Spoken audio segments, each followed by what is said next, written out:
بسم اللہ الرحمن الرحیم۔ السلام علیکم ورحمۃ اللہ وبرکاتہ۔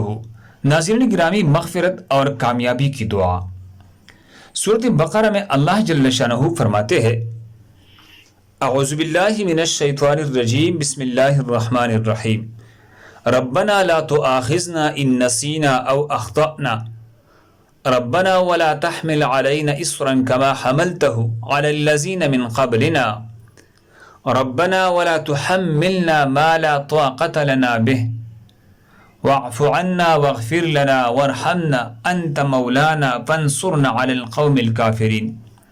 ترجمہ یہ ہے، پروردگار ہمارے پکڑ نہ فرما، اگر ہم بولے یا چوک جائے اسے ہمارے رد نہ رکھے، ہمارے اوپر بھاری بوجھ جیسا آپ نے رکھا تھا ان لوگوں پر جو ہم سے پہلے تھے، اے ہمارے رب ہم سے نہ اٹھوائے وہ بوجھ جس کی ہم طاقت نہیں رکھتے، ہم سے درگزر کیجیے اور ہم کو بخشش دیجیے، ہم پر رحم فرمائی، آپ ہمارے آقا ہے، کافروں پر ہمیں غالب فرمائی۔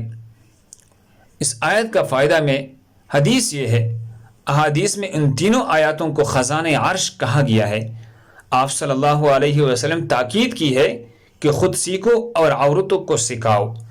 اللہ ہم سب کو اس پر عمل کرنے کی توفیق عطا فرمائے، دوسرے مسلمانوں کی فائدے کے لیے آگے ضرور شیئر کرے۔ جزاکم اللہ۔